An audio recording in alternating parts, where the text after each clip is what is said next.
Hey guys, welcome to another edition of the Thrifty Piper. Real quickly, this is not for a grade 1 competition band. This is something that a new piper might need on a very low budget. So let's get started. These drone reeds, I don't know what they're going for now, but they were about $150 when I started piping 30 years ago.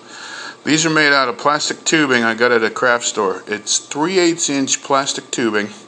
I got a hold of somebody was kind enough to lend me their Syntha drones, and I measured them, took all the specifications off of that. As you can see, the tongues are nothing more than I think it was a cake pan or something that you'd get at the bakery. Cut those up, put them on.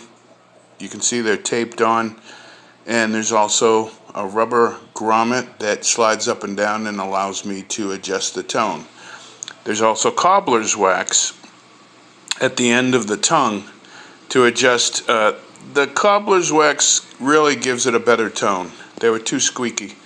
But anyway, shout out to my old instructor up at the Atlanta pipe band.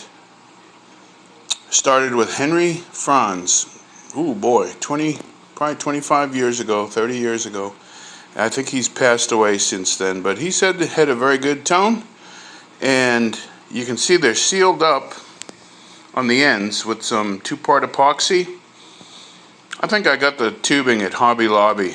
At the time I was on a fixed budget, couldn't afford them. The ends, I'm not going to take them out. They were kind of tricky to get in and out once you seal them, but they're sealed on with hemp and cobbler's wax as well. The next thing I wanted to go over was, these pipes are Kintail. These are Kintail chalice tops. Interesting story.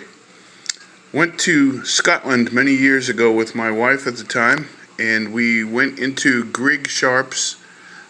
He's passed away since too. Boy, I'm getting old.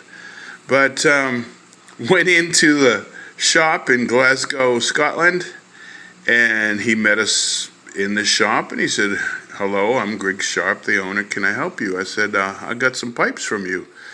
And he kind of stepped back and had a strange look on his face. He said, "Are you unhappy with them?" And I said, "No, I love them. They have a great sound." So apparently some of the locals didn't care for his. I think they're great pipes. Here's another money saver. This particular, you can pay, these are about $150 if you buy these from a number of pipe suppliers. What it is, you can see it's some brass tubing that I put up into these pipes. I think were about $1,000 at the time. It's all African blackwood. And of course, as you know, African blackwood being wood, it can split with heavy amounts of moisture. So there's a brass tubing all the way up to the mouthpiece. Down here I extended it, I guess that's about 3 inches. And then there's some 3/8 inch tubing that I got from Home Depot, and that works as a moisture tube. And then bring your Little Mac valve with you to make sure that you can fit it inside. I think I had to do a little reaming out. That's my Little Mac valve there on the end. But anyway, this setup here, if you purchase this from a pipe supplier, it's going to run you about $150. I think this whole